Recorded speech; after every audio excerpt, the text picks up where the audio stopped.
그리스도인으로서 이 땅을 살아가는 것은 결코 쉽지 않은 일입니다. 이 세상은 우리를 어떻게든 넘어뜨리려고 다각도로 우리를 향해서 돌진해 올 것입니다. 특히 돈의 위력은 실로 대단합니다. 돈에 대한 욕심에 끌리는 사람들이 공통적으로 하는 말이 있습니다. 돈만 있으면 모든 문제가 해결된다.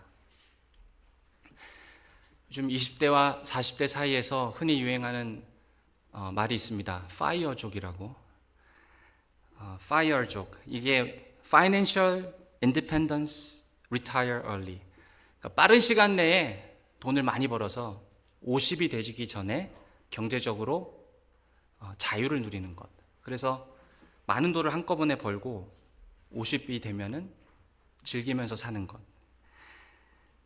이것이 젊은 사람들 중에 요즘에 유행하는 생각입니다. 또 반대도 있죠. 어떤 분들은 아예 돈 벌 생각 안 하고 그냥 적은 돈만 있으면 되고 대신 더 중요한 것은 내 인생의 행복이다 이러면서 욜로족이라는 신조어가 생겼습니다. You only live once. 너는 인생 한 번 산다. 이런 뜻이죠. 현재 자기의 행복을 가장 중요시하는 그런 소비 태도입니다. 파이어족들이든 욜로족들이든 오늘 우리 본문이 하늘의 보물을 쌓으라이지 않습니까? 하늘의 보물을 쌓는 것과는 전혀 상관없는 그러한 삶입니다. 인생의 행복을 하나님 없이 스스로 추구하려는 그러한 시도들이죠. 늙어서는 어떻습니까? 늙어서도 여전히 돈의 위력은 대단합니다. 캐나다에서 현재 의사 조력 자살이 늘어나고 있습니다.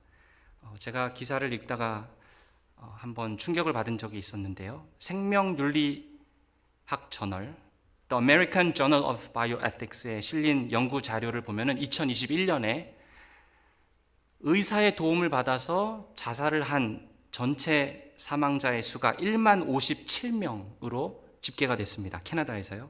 이런 추세로 가면은 2034년까지는 전체 사망자의 10%가 의사 조력 자살로 죽게 될 것이다 라고 경고하고 있습니다. 이런 것이죠. 앞으로 10년 후에 여러분 중에 분명히 저한테 누군가가 전화를 하셔서 목사님 저 내일 안락사 할 테니까 와서 임종 예배 드려주세요. 이런 분이 나온다라는 것입니다. 그러면 제가 목사로서 가서 임종 예배를 그렇게 드리는 것이 맞는 것입니까? 캐나다는 의사 조력 자살을 홍보하고 장려합니다. 의사가 대신 죽여주는 것을 살인으로 보지 않고 그것을 의료 행위로 법적으로 규정했습니다. 2016년에요. 2016년에 그런 법이 통과되었습니다. 왜 그렇습니까? 돈의 위력입니다. 의료비를 정부에서 대주고 있어요. 보험회사들은 평생 환자에게 돈을 받고 빨리 죽으라고 종용합니다. 그것이 윤리적인 것이다라고까지 얘기합니다. 사람들이 돈의 세력에 지배를 당하면서 마음이 거기에 빼앗기고 판단력이 흐려지고 눈이 어두워집니다. 파이어족이든 욜로족이든 의사조력 자살이든 다 마찬가지입니다. 하나님 없는 세상의 지혜가 이처럼 무섭고 허무한 것이죠. 돈이 그만큼 사람의 생명까지 지배하는 세상이 이제 다가오고 있습니다. 성경 어디를 봐도 돈 자체가 악하다라고 말하는 곳은 하나도 없습니다. 그렇게 가르치는 곳은 없습니다. 그러나 하나님보다 돈을 더 사랑하는 것, 그것이 문제입니다. 바울은 디모데전서 6장 10절에 이렇게 말합니다. 돈을 사랑함이 일만하게 뿌리가 되느니라. 오늘 본문에서도 예수님께서 그러셨습니다. 19절에 보니까 너희를 위하여 보물을 땅에 쌓아두지 말라. 예수님께서 여기서 말씀하시고자 하는 것은 우리 소유물에 대한 태도가 어떠한가? 이것을 말씀하십니다. 부에 대한 태도가 무엇인가? 이 세상에 있는 많은 사람들은 욕심이 돈에 대해서 끊임이 없습니다. 대다수의 세상 사람들은 많은 돈을 벌고 싶어 합니다. 그것을 인생의 최고의 목적으로 삼는 사람도 있습니다. 그래서 그리스도인들도 그렇게 쫓아가기가 쉽다는 것입니다. 그래서 예수님께서 첫째로 탐심을 경고하십니다. 탐심은 우상숭배입니다. 하나님보다 돈을 더 사랑하는 것이 문제라고 하시고요. 두 번째로 경고하시는 것은 그들이 쌓아오는 이 세상적인 것들, 돈에 대해서 우리의 소망을 두고 그것을 신뢰하기 시작하고 그것이 내 인생을 보장해 줄 것인 것처럼 그렇게 생각하기 시작할 때 그 돈이 우리에게는 하나님이 되기 시작한다는 것이죠. 그 사람에게 돈이 신이 되기 시작한다는 것입니다. 다윗 왕은 예를 들어서 이렇게 충고했습니다. 시편 62편 10절에 보니까 재물이 늘어도 거기에 마음을 두지 말지어다. 그 사람의 소망과 관심과 의지를 이 세상에만 국한시키는 것에 대해서 금하셨던 것입니다. 그러면 예수님께서는 이 보물을 어떻게 하라고 하십니까? 20절에 보니까 오직 너희를 위하여 보물을 하늘에 쌓아두라. 보물을 하늘에 쌓아두라는 의미는 이 땅에서 재물에 대한 바른 견해를 가져라 라는 의미입니다. 우리가 잊지 말아야 하는 사실은 우리는 이 땅에서 나그네와 같다는 사실, 우리는 모두 본향을 향해서 걸어가는 순례자들입니다. 순례자들은 저들의 소망을 이 땅에 있는 것에만 두지 않습니다. 우리 순례자들은 우리의 소망을 하늘에 둡니다. 이 세상에 있는 가치들을 상대화시키고 하늘의 가치가 나에게 전부인 것처럼 생각하면서 사는 자들이 순례자입니다. 히브리서 11장에 보면은 믿음의 영웅들이 나옵니다. 히브리서 기자는 이들을 향해서 저들이 외국인이요 순례자처럼 살았다라고 기록을 합니다. 저들은 하나님이 계획하시고 지으실 터가 있는 성을 향하여서 나아가고 있었다라고 기록합니다. 히브리서 11장 26절을 보면은 모세 같은 경우는 어떻게 순례자처럼 살았냐 하면은 그리스도를 위하여 받는 수모를 애굽을 모든 보화보다 더 큰 재물로 여겼으니 이는 상 주심을 바라봄이라. 모세도 이 땅에 있는 것들에게 자기의 소망을 두지 않고 더 나은 본향, 곧 하늘에 있는 것들을 사모했기 때문에 이 땅 위에서 믿음으로 살 수 있었고 믿음으로 결정할 수 있었다라고 성경은 기록합니다. 저와 여러분도 우리는 다 순례자라는 사실을 잊어서는 안 됩니다. 순례자로 살게 되면 내 재산과 내가 가지고 있는 것들에 대한 바른 시각을 갖게 됩니다. 아, 내가 청직이구나. 내가 가지고 있는 것들 하나님께서 나에게 맡겨주신 것이구나. 이전까지는 내 소유, 내 재능, 내 능력 다 내 것인 줄 알았는데 사실은 다 하나님 것이구나. 나는 그저 청지기이고 주인의 것을 나는 잘 관리하고 있는 것뿐이구나. 그러면서 이렇게 질문을 합니다. 나는 이런 것들을 하나님 영광을 위해서 어떻게 쓸 수 있을까? 내가 나중에 만나야 될 분은 하나님이다. 내가 나중에 얼굴과 얼굴을 대면하여서 볼 분은 하나님인데 그 하나님을 기쁘시게 하기 위해서 하나님께서 나에게 명하신 대로 그렇게 살아야겠구나. 그것이 바로 청지기의 마음입니다. 주님께서 우리에게 잠깐 맡겨주신 이 땅에 있는 우리의 소유들 청지기로서 잘 관리해야 합니다. 우리는 이런 것들에 너무 마음을 뺏기지 않고 집착하지 않고 거기에 지배받지 않는 것, 그 사람이 순례자입니다. 그렇게 할 때 오늘 본문 예수님께서 말씀하신 것처럼 우리의 보물을 하늘에 쌓게 되는 것입니다. 어떤 의미에서 보면은 예수님의 명령은 지극히 상식적인 명령입니다. 너희를 위하여 보물을 땅에 쌓지 말고 하늘에 쌓아두라 라고 했지요. 왜 그렇습니까? 19절에 보니까 거기는 좀과 동록이 해하며 도둑이 구멍을 뚫고 도둑질하느니라. 이 땅에 있는 곳에 재물을 두면 언젠가 그것이 없어지고 유한한데 그 보물을 하늘에 쌓으면 어떻게 된다고 합니까? 20절에 보니까 거기는 좀이나 동록이 해하지 못하며 도둑이 구멍을 뚫지도 못하고 도둑질도 못하느니라. 주님의 말씀을 저희가 귀담아 들어야 됩니다. 땅에다가 두면은 금방 축나고 없어집니다. 움켜잡지만 모래가 손가락 사이로 다 빠져나가듯이 그렇게 없어지는 것이 바로 이 땅에 있는 재물이라는 것입니다. 그러나 하늘에 쌓으면은 안전해서 영원히 보관할 수 있고 거기에는 좀이나 동록이나 도둑도 없고 안전하다. 그러니까 예수님은 상식에 의존해서 그렇게 가르치고 있습니다. 이 세상에 돈을 쌓아두면 안전한 곳이 있을까요? 돈을 어디에다 맡겨놔야 이것이 안전할까요? 주식에 맡겨놨는데 갑자기 주식 시장이 폭락합니다. 그러면 돈 가치가 반으로 떨어져요. 안전하겠다 싶어서 은행에다가 많이 쟁여놨는데 갑자기 캐나다 환율이 떨어집니다. 그러면 돈 가치가 없어집니다. 열심히 모아서 집도 사고 그래서 은행에 돈이 많은데 가족여행을 가서 사고를 당합니다. 그래서 갖고 있던 집, 차 다 없어집니다. 누굴 줄 수도 없어요. 그래서 결국에는 국가가 환수를 하고 다른 사람 손에 들어갑니다. 이 세상에 안전한 곳이 하나도 없습니다. 요즘에 토론토에 도둑들이 많아졌다고 하지요.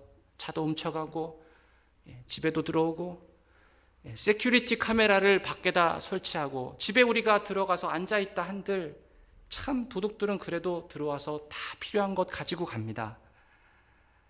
도둑은 아니더라도 또 빼앗아가는 것들이 있습니다. 사업상에 큰 소신질이 올 때 다 빼앗깁니다. 질병이 걸린다거나 갑자기 파산한다거나 내가 원하지는 않는데 전쟁이 일어나고 심지어 죽음조차도 사실은 땅에 쌓아놓은 모든 것들을 다 빼앗아가는 것들입니다. 그래서 우리 주님께서는 20절에 오직 너희를 위하여 보물을 하늘에 쌓아두라. 거기는 좀이나 동록이 해하지 못하며 도둑이 구멍을 뚫지도 못하고 도둑질도 못하느니라 라고 말씀하신 것입니다. 천국에는 그런 것이 아무것도 없다. 이것이 진짜 현실이다 라는 말씀입니다. 예수님께서는 상식적인 얘기를 하시는 것입니다. 천국에는 기쁨과 거룩과 영원한 복락이 있는데 그곳에 안전하게 맡겨두라. 천국의 보물을 쌓으라 라고 그래서 말씀하시는 것이죠. 그런데 예수님께서 보물을 하늘에 쌓으라고 하시는데 갑자기 22절에 보니까 눈 얘기를 하십니다. 21절부터 보시면은요. 눈은 몸의 등불이니 그러므로 내 눈이 성하면 온몸이 밝을 것이요 눈이 나쁘면 온몸이 어두울 것이니 그러므로 내게 있는 빛이 어두우면 그 어둠이 얼마나 더하겠느냐. 돈은 사람의 눈을 멀게 하는 특성이 있습니다. 그래서 돈의 눈이 멀었다 이런 표현도 있죠. 돈 때문에 눈이 어두워지게 되면은 그러면 돈이 하나님으로 보입니다. 그리고 하나님이 돈으로 보이기 시작합니다. 눈이 건강해야 돈은 돈으로 보이고 하나님은 하나님으로 보입니다. 그런데 눈이 건강하지 않고 잘못되면 어느 날 돈이 하나님으로 보이기 시작하고 돈과 하나님을 헷갈려 합니다. 그래서 돈을 하나님처럼 경배하기 시작합니다. 돈에게 우리의 신뢰를 둡니다. 자기도 모르게 돈의 노예가 되어버립니다. 기독교인들이 예수님에 대한 신앙 고백도 좋습니다. 교리도 바르게 알고 진심으로 회개해서 자기 죄도 고백하고 그래서 구원을 받습니다. 정직하고 경건하고 그리고 성실합니다. 우리가 세상 어느 것과도 비교할 수 없는 정말 보석 같은 복음을 소유하고 있는 자들입니다. 그런데 우리가 그리스도인들이 만들어내고 있는 윤리적인 모습을 한번 보면은 세상과 그렇게 다르지가 않습니다. 주님을 믿고 죄를 회개하고 구원받고 믿는다라고 하면서 사는데 추구하는 것과 살려고 하는 그 경향과 모습이 세상의 윤리와 똑같습니다. 믿음이 좋아서 돈 많이 벌고 믿음이 좋아서 교회가 성장하고 부흥하고 사람이 많이 모이고 믿음이 좋아서 열심히 살아서 성공하는 사업가가 되고 믿음이 좋아서 훌륭한 정치인이 나오고 그 나중에 결국을 보면은 세상에서 말하는 윤리적인 삶과 똑같습니다. 예수님을 믿고 구원을 받는데 그 삶 속에는 다름이 만들어져야 되고 복음이 만들어지는 새로운 가치가 있어야 되는데 그런데 나중에 그리스도인들이 추구하는 윤리적인 모습을 보면은 세상과 다를 것이 전혀 없습니다. 그래서 신앙생활 잘 해야 되는 이유가 결국엔 공부 열심히 하기 위해서고 열심히 일하기 위해서고 정직한 사람이 되어서 성공하고 잘 살고 잘 되는 것. 그냥 믿는 사람들이 추구하는 윤리적인 기준이 이 땅에 있는 세상 사람들이 추구하는 윤리적인 기준과 다르지가 않다는 것이죠. 믿는 사람들의 눈이 흐려져 있는 것입니다. 겉으로는 신앙이라고 하지만 실제로 추구하고 있는 것을 보면은, 그래서 믿는 자들과 믿지 않는 자들의 차이를 보면 회개하고 진심으로 구원받고 그러고 나서는 그것은 차이일지 모르지만 그러고 나서는 다른 것이 없어지는 것입니다. 예수님께서 우리를 부르실 때 믿는 사람이 되어서 믿음으로 살라고 하실 때 정말 세상 어떤 것과도 비교할 수 없는 복음이라는 가치를 우리에게 주셨을 때에 우리가 만들어내는 그 복음의 가치가 무엇입니까? 그것은 자기를 비우고 종이 되어서 다른 사람을 섬기는 삶입니다. 우리 그리스도인들은 힘이 쏠리는 곳, 스포트라이트를 받는 곳, 권력과 권세가 모이는 곳, 돈이 몰리는 곳으로 찾아가서 믿음의 힘을 이용해 가지고 거기서 내 영향력을 발하면서 살고 내 이름을 내고 그렇게 사는 삶이 아닙니다. 그리스도인들의 삶은 주변으로 나가는 삶입니다. 약한 사람들, 도움이 필요한 사람들, 그런 분들을 위해서 자기 것을 내어주고, 그리스도인들의 삶은 자기를 위해서 사는 삶이 아니라 남을 위해서 사는 삶입니다. 다른 사람들의 행복과 다른 사람들의 안위를 위해서 사는 삶이 그리스도인입니다. 그것이 그리스도인의 삶이에요. 내 돈을 남에게 주고, 내 시간을 남에게 주고, 내 재능과 내 은사를 남에게 주어서 다른 사람이 잘 되게 하는 것입니다. 그럼 우리는 어떻게 됩니까? 그럼 우리는 죽는 것 같아요. 만물의 찢기가 되는 것 같습니다. 종으로 사는 것 같습니다. 그래서 망할 것 같아요. 그런데 그럴 것 같은데 이상하게 하나님께서 은혜를 주셔서 망할 것 같은데 망하지 않고 안 될 것 같은데 되는 삶, 그 삶이 그리스도인의 삶입니다. 제가 이렇게 교회에 섬기고 봉사하시는 분들 몇 분한테 그런 얘기를 들었어요. 목사님, 제가 이 교회 20년, 30년, 40년 나오고 있는데 아직도 개척교회 섬기는 것 같아요. 정말 그 마음속에 다른 사람들, 필요 있는 사람들, 영적으로 어려운 사람들, 기도 제목들, 정말 그 형제님, 그 자매님들이 성도들 사랑하고 섬기고 사는 거 보면은 제 마음이 참 숙연해집니다. 그래서 다 잃어버린 것 같고 시간도 없어지는 것 같고 몸도 부서지는 것 같은데, 그런데도 이상하게 하나님께서 은혜 주셔서 참 그 삶이 아름답고 복됩니다.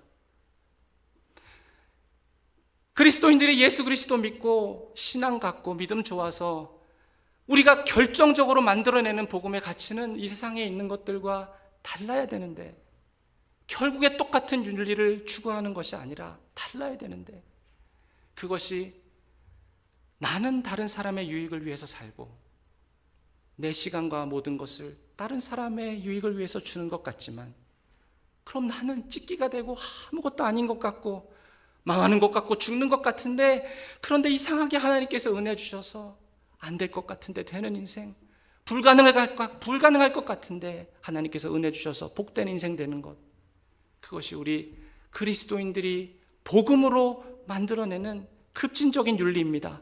이 세상의 윤리와는 다른 그런 차이가 있어야 된다는 것이죠. 이런 삶에 대해서 사도 바울은 고린도 후서 6장 9절 10절에서 이렇게 말씀했습니다.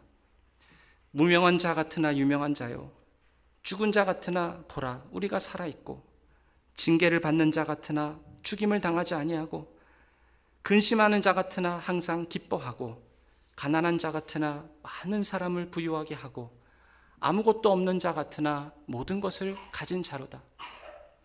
이런 삶이 가능할까요? 만물의 찢기 같고 없어지는 것 같고 죽은 것 같고 아무것도 아닌 것 같은데 하나님께서 채우시고 힘주시고 아름답게 하시고, 그렇게 돈으로서는 도저히 살 수 없는 그런 가치들을 복음으로 만들어내는 그런 삶, 그런 삶이 가능할까요? 주님은 우리 모두를 그런 삶의 자리로 부르셨습니다. 우리 주님께서는 오늘 24절 말씀 보니까 절대 두 주인을 섬길 수 없다라고 말씀하십니다. 한 사람이 두 주인을 섬기지 못할 것이니 혹 이를 미워하고 저를 사랑하거나 혹 이를 중히 여기고 저를 경히 여김이라. 너희가 하나님과 재물을 겸하여 섬기지 못하니라. 한 사람에게 충성해야지 두 사람에게 충성할 수 없습니다. 한 하나님을 경배해야지 하나님 둘을 놓고 경배할 수 없습니다. 하나님이 두 주인을 섬길 수 없다라고 하시지 않았습니까? 그런데 우리는 종종 그럴 때가 있어요. 다 섬길 수 있다. 돈도 사랑하고 동시에 하나님도 사랑할 수 있다. 돈도 섬기고 동시에 하나님 섬길 수 있다. 눈이 어두워져서 그렇습니다. 영적으로 눈이 어두워져서 그렇게 생각하는 것입니다. 예수님께서는 양자택일이라고 말씀하세요. 하나님을 섬기지 않는 사람은 틀림없이 돈을 섬기는 사람이다. 반반이 아닙니다. 적당히가 아닙니다. 둘 중에 하나의 선택이에요. 중간은 없습니다. 우리가 우리 마음을 잘 살펴야 됩니다. 도대체 내 하나님은 누구인가? 내 하나님은 돈입니까? 아니면 여호와 하나님입니까? 우리 자신을 살펴야 됩니다. 우리가 보물을 하늘에 안전하게 쌓기를 원한다면 그러면 이 재물에 대한 바른 견해가 있어야 되고, 아까 말씀드렸지만 청지기로서의 삶을 살아야 된다라고 했습니다. 근데 이 청지기로서의 삶을 살 때 아주 중요한 것 중에 하나가 헌금 생활입니다. 하나님께서 우리에게 복을 주셔서 분복대로 우리가 쓰면서 살아야 됩니다. 우리도 먹고 살아야죠. 그렇지 않습니까? 자식도 키워야 되고, 우리가 있는 것들 다 주님한테 갖다 바칠 수 없습니다. 우리도 써야죠. 그런데 우리의 소유 중에 어떤 부분을 구별해서 하나님의 영광을 위해서 드리는 것, 그것이 헌금입니다. 하나님, 내 보물을 주님께 드립니다. 주님 받아주시고 이 예물이 쓰이는 곳마다 가난한 사람이 격려를 받게 하시고 주의 복음이 전파되게 하시고, 그리고 하나님 나라가 확장되는 일 가운데 주님 기뻐하시는 그 일을 위해서 써주시옵소서. 교회가 하는 거룩한 사역을 위해서 사용하여 주시옵소서. 그렇게 올려드리는 것이 헌금입니다. 그렇기 때문에 이 헌금 생활은 우리 기독교인이 살아가는 데 있어서 매우 중요한 부분이라고 할 수 있습니다. 그런데 이 헌금을 우리가 드리려고 할 때에 하나님께서 가난해서 우리가 드리는 것이 아니죠. 하나님께서 보시는 것은 우리의 마음입니다. 근데 이 마음을 우리가 하나님께 드리려고 할 때에 우리가 어느 순간 헌금을 올려드릴 때 고민하게 되는 순간이 찾아옵니다. 내가 얼마만큼을 드려야 될까? 그때 우리 마음속에 고민하게 됩니다. 근데 예수님께서 참 이 성경 말씀이 진리인 게 21절에 보니까 내 보물이 있는 곳에 내 마음도 있느니라. 우리 마음속에 우리의 마음이 우리 하나님께 드려지려고 할 때 그런 고민을 하게 되는 순간이 헌금을 할 때 찾아온다는 것이죠. 그래서 우리가 하나님께 우리의 마음을 드리려고 할 때 우리의 전심으로, 우리의 사랑으로, 또 우리의 믿음을 우리 하나님께 올려드려야 되는, 그것이 헌금 생활 가운데 우리가 피할 수 없는 현실입니다. 사람이 돈을 속일 수가 없잖아요. 다 그런 고민을 하게 됩니다. 어떤 분들은 마음의 돈이 하나님이 되어 있는 분이 있습니다. 성경에 보면 부자 청년 얘기가 나오죠. 부자 청년이 예수님께 와서 내가 어떻게 하면 구원을 받을 수 있습니까? 라고 물어봅니다. 근데 이 청년은 분명히 구원에 대해서 관심이 있었습니다. 근데 예수님 보실 때 이 청년의 우상은 그 청년의 돈, 그것이 바로 이 청년에게는 하나님이었어요. 그래서 자기 집에 있는 재산, 이것입니다. 예수님께서 보시니까 이 청년이 이 재산의 문제를 해결하지 않으면 절대로 구원받을 수 없겠구나. 사람이 다른 사람을 보고 그렇게 판단할 수 있나요? 그건 불가능합니다. 예수님은 하실 수 있지요. 예수님이 이 청년을 보니까 이 사람에게는 돈이 우상인 게 분명한 거예요. 그래서 그 모든 소유를 다 팔아서 가난한 자에게 줘라. 그리고 나를 따르라 이러셨지요. 예수님께서 다른 제자들을 부를 때도 그렇게 부르셨나요? 다 소유를 팔고 그리고 나를 쫓아라. 그러진 않으셨습니다. 만약에 예수님께서 모든 제자를 다 부를 때 모든 사람에게 이 부자 청년에게처럼 너 가지고 있는 소유 다 팔아서 가난한 사람 나눠주고 나를 따르라, 만약에 그러셨다면 그러면 예수님께서는 사유재산 이런 거 인정하지 않는 분이 되는 것이죠. 그런데 실제로 우리가 성경에 보면 마리아나 마르다나 아니면 예수님의 제자 요한이나 부르실 때 너의 소유를 다 팔아서 가난한 자들에게 주고 나를 따르라 그러셨습니까? 예, 그러지 않으셨습니다. 그런데 특히 유독 이 부자 청년을 보니까 예수님은 보이는 거죠. 아, 이 친구에게 돈이 우상이구나. 그래서 그리스도를 따르는 데 있어서 가장 큰 장애물이 그의 재물이라는 것을 아셨기 때문에 부자 청년에게 그렇게 요구했던 것입니다. 하나님과 돈을 동시에 섬길 수 없으니까 주님은 양자택일을 요청하셨습니다. 그런데 이 청년은 어떻게 했습니까?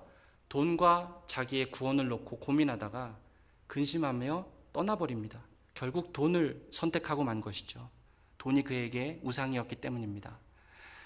그는 재산을 포기할 수 없어서 슬픈 얼굴로 갔어요. 그 청년을 보면서 예수님께서 제자들에게 뭐라고 말씀하셨습니까? 다시 너희에게 말하노니 낙타가 바늘기로 들어가는 것이 부자가 하나님의 나라에 들어가는 것보다 쉬우니라 하시니. 저는 이 청년을 보면서 이 청년이 할 수 없는 것이죠. 돈이 우상인데 어떻게 갑자기 그 순간 하나님이 나의 신으로 갑자기 그렇게 될 수 있겠습니까? 할 수 없으면 예수님 도와주세요. 예수님, 내가 이거 스스로 결정할 수 없습니다. 나에게 믿음이 부족합니다. 주님, 그러나 주님 도와주시면 할 수 있을 것 같습니다. 주님 도와주세요. 그렇게 주님께 나아갔으면 얼마나 좋았을까?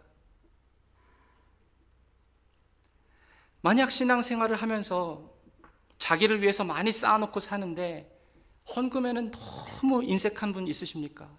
정말 주님께서 우리에게 양자택일을 요청하시는데 우리는 하나님과 돈 중에 돈을 선택하시겠습니까? 아니면 하나님을 선택하겠습니까?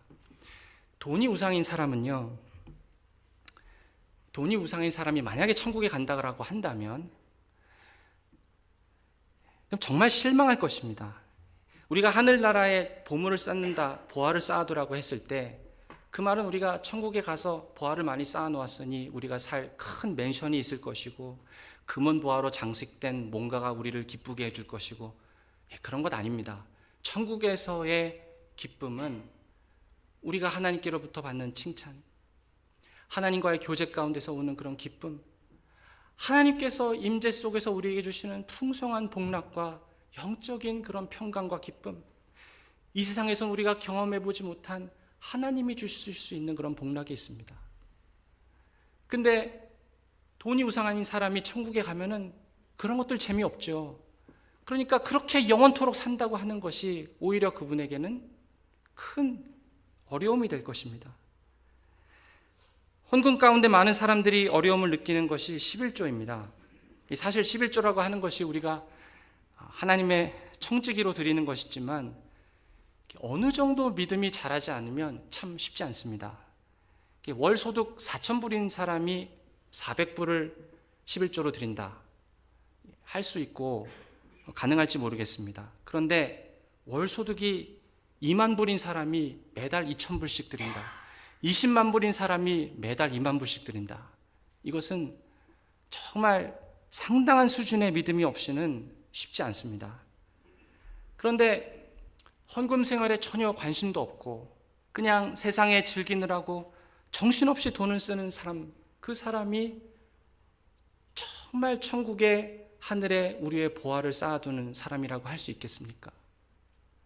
11조 생활하지 않으면서 가난한 사람들이 울고 있고 정말 필요한 사람들이 밖에 있는데 모르는 척하고 나 몰라라 하고 자기 자식을 위해서 또 자기의 즐거움을 위해서만 모든 돈을 쓰고 그렇게 정신없이 사는 사람은, 그 사람은 새벽 기도에 나온다 그러고 예배를 드린다고 해도 사실은 천국에 자기의 보화를 쌓고 있는 것이 아닙니다. 사랑하는 여러분, 우리가 하나님께로부터 재물을 받았습니다. 주님께서 우리한테 모든 재물을 다 팔아서 그냥 무슨 수도승처럼 무일푼으로 살아라 그렇게 말씀하시는 것이 아닙니다. 받은 만큼 잘 쓰는 것이 중요합니다. 하나님께서 우리에게 주신 이 재물, 우리의 마음이 하나님으로부터 은혜 받아서 믿음을 갖고 거룩하게 되었으면 우리의 재물도 같이 거룩해지는 것이죠. 우리의 재물을 쓰는 행위 자체도 상당히 거룩한 행위입니다. 우리가 거룩해질 때 우리의 심령만 거룩해지는 것이 아니라 내가 가진 재정도 거룩해지는 것이죠. 전에 이동원 목사님께서 이렇게 설교하는 걸 제가 한번 들어본 적이 있는데, 그때 이런 예화를 이동원 목사님께서 해주셨어요. 이분은 침례교 목사님이십니다. 침례교는 우리 장로교랑 좀 다르죠. 이렇게 교회 오면은 큰 욕조가 있습니다. 욕조에 이제 침례를 주는데, 우리는 세례라고 부르는데, 사람을 풍덩 완전히 다 잠갔다가 그 다음에 꺼냅니다. 이게 뭘 상징하냐 하면 예수 그리스도와 완전히 죽고 그리스도와 함께 다시 사는 것이죠. 그런데 이분이 어느 날 세례식을 거행하는데 한 분이 이렇게 바로 여기까지 이제 왔어요. 욕조 앞에 섰습니다. 그런데 자기 뒷주머니에 지갑을 넣어놓은 거를 깜빡한 거예요. 그래서 목사님한테, 목사님 제가 여기 지갑을 두고 여기 뒤에 뒷주머니에 있는데 요거 좀 잠깐 저쪽에 빼놓고 다시 오겠습니다. 그랬더니 목사님이, 형제님 그러지 마시고요, 그냥 오십시오. 세례 받으실 때 지갑도 같이 세례 받아야 됩니다. 그래서 이분이 실제로 그 지갑을 뒤에다 끼고 들어가서 푹 담근 거예요. 근데 참 특별한 은혜를 경험했던 그런 형제 얘기를 제가 이렇게 말씀을 통해서 들었습니다. 우리한테도 물어볼 수 있죠. 우리의 지갑은 세례를 받았습니까? 우리의 재정은 하나님으로 말미암아서 거룩해졌습니까? 영적인 것과 물질적인 것이 이렇게 구별될 수 없는 것입니다. 마태복음 7장에 보면은 마지막 날에 주여 주여 우리가 이것도 하고 저것도 하지 않았습니까? 라고 말하는 사람이 있을 것이다 라고 말합니다. 그러나 주님은 그들한테 나는 너희를 도무지 알지 못한다. 나더러 주여 주여 하는 자마다 하늘나라에 들어가는 것이 아니라 하늘에 계신 내 아버지의 뜻을 행하는 자라야 들어갈 것이다. 중요한 질문입니다. 우리는 누구를 섬길 것입니까? 이것이 문제입니다. 하나님입니까? 아니면 재물입니까? 하나님의 이름을 부르지만 결국 이런저러한 모양으로 재물을 섬긴다면 그것보다 하나님께 모욕적인 것은 없습니다. 가장 무서운 일이죠. 하나님께 최대의 모욕입니다. 우리가 얼마나 쉽게 또 얼마나 우리 마음도 모르게 하나님과 돈을 동시에 섬길 수 있다라고 생각을 하고 있습니까? 우리가 이 질문이 너무 중요합니다. 우리를 돌아봐야 됩니다. 신앙심을 가지고 양심을 가지고 물어야 됩니다. 아니 목사님 예수 믿으면 그냥 천당 가는 건데 뭘 자꾸 그렇게 물어보십니까? 아닙니다. 성경이 우리에게 질문하는 것입니다. 누가 너의 주인이냐? 돈이 너의 신이냐? 아니면 하나님이 너의 신이냐?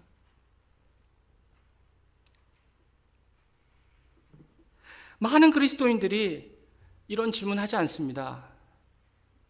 그런데 성경은 분명히 말합니다. 부자 청년이 돈이든 구원 둘 중에 하나를 선택해야만 했습니다. 만약 우리의 마음속에 재물이 우상이 되어 있다면 반드시 우리 말씀을 쫓아서 물어봐야 됩니다. 진짜 나의 하나님은 누구인가? 제가 이 말씀을 드리는 이유는 나는 잘하고 있고 여러분은 잘해야 된다 이런 말씀도 아니고 이 설교를 통해서 저와 여러분 사이에 무슨 벽을 치려고 하는 것도 아닙니다. 정말 많은 그리스도인들이 이 질문을 하지 않고 그냥 자기는 구원받았다고 생각해요. 근데 성경은 분명히 말합니다. 부자 청년은 돈이냐 구원이냐를 선택해야 될 때 그냥 자기 돈을 선택했어요. 그런 일이 우리 가운데 일어날 수 있다는 것입니다.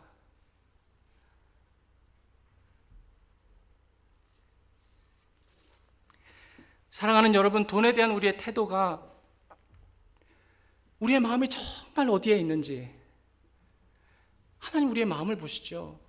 우리가 지금까지 산상수훈 보면서 제일 중요한 것이 겉으로 드러나는 우리의 행위가 아니라 우리의 마음이라고 하지 않았습니까? 그럼 우리의 마음 속에 누가 주인인가? 누가 내 하나님인가? 입으로는 주여 주여 부른다고 해서 우리가 하나님을 잘 섬기고 우리가 하나님을 주인으로 모신다는 얘기는 아닙니다. 우리가 기쁨으로 서슴지 않고 순종한다는 의미도 아닙니다. 우리 자신을 돌아볼 때 우리가 하나님께서 나에게 이 땅에서 주신 분복들 감사해야 됩니다. 근데 그것으로만 우리 마음을 채우지 말고 하나님을 향한 우리의 사랑으로 채워야 됩니다. 우리 마음을 하나님께 올려드리십시오. 세상이냐 하나님이냐를 놓고 고민할 때 주님, 나와 내 집은 오직 여호와 하나님만을 섬기겠습니다. 하나님만을 섬기는 그 일에 우리 재정을 사용하고 우리의 마음을 사용하고 우리의 봉사를 사용하는 것이죠. 우리가 신앙생활 열심히 하고 믿음 좋아서 열심히 공부하고 열심히 일해서 열심히 교회 부흥시켜서 세상이 말하는 그런 윤리적인 기준과 전혀 별로 다르지 않은 그러한 삶을 우리가 추구하고 있다면 우리는 달라야 되지 않겠습니까? 복음이 만들어내는 진실, 지혜, 복음이 만들어내는 삶의 가치는 하나님께서 우리에게 기대하시는 그런 삶의 모습은 다른 사람을 위해서 사는 삶, 섬기면서 사는 삶, 자기의 시간과 재정과 좋은 것들을 남에게 줘서 그 사람이 내 사랑으로 말미암아, 내 헌신으로 말미암아 그 사람의 삶이 아름다워지는 것. 그래서 우리는 다 없어지는 것 같고 가난해지는 것 같고 죽는 것 같고 아무것도 없는 것 같지만, 그러나 이상하게 하나님께서 우리에게 은혜 주셔서 우리의 삶 가운데 풍성한 하나님의 은혜가 넘치고 아름다워지고 복된 삶이 되는 것. 아무것도 가지고 있지 않지만 모든 것을 가진 자, 그 사람이 성도입니다. 죽은 것 같지만 그러나 살아있는 것 같은 사람, 무명하지만 유명한 사람, 가난하지만 가난한 중에도 다른 사람의 유익을 위해서 자기를 드리는 사람, 그것이 우리 그리스도인들이 복음으로 말미암아 급진적으로 보이는 윤리적인 삶입니다. 하나님께서 그런 삶 속으로 우리를 초대하십니다. 저는 이 말씀이 우리를 성도를 향해서 부르시는 그 삶의 방향이 그것이 진리고 맞는 것입니다. 하나님께서 우리를 그런 삶 가운데로 부르셨습니다. 제가 이 말씀을 드리는 것은 제가 여러분들의 영혼을 사랑하기 때문입니다. 예수 그리스도께서 이 땅에 오셔서 복음으로 말미암아 모든 막힌 담을 허시고 사람과 사람과의 관계를 그리스도 안에서 하나로 만드셨습니다. 제가 기도하는 것은 이 설교가 우리에게 어떤 벽을 만들어서 나는 잘하고 있고 너는 못하고 있고 그런 것 아닙니다. 그런데 성경이 말하는 진리와 가치 가운데 우리가 우리의 마음이 정말 어디 있는지 돌아보아야 된다는 것이죠. 저와 여러분의 영혼을 위해서 말씀드리는 겁니다. 사랑하는 여러분, 그렇게 하나님을 사랑하고 또 다른 사람들을 사랑하고 그렇게 섬기고 섬기면 섬길수록 그 영혼을 향한, 그 사람을 향한 사랑이 더 커지고 하나님을 향한 사랑이 더 커지고 교회를 사랑하고 섬기면 섬길수록 교회를 사랑하는 마음이 더 커지고 형제들과 자매들의 기도 제목을 붙들고 기도하면 기도할수록 그 형제와 그 자매가 더 사랑스러워지고 안 될 것 같은데 되는 인생, 그것이 그리스도인의 삶입니다.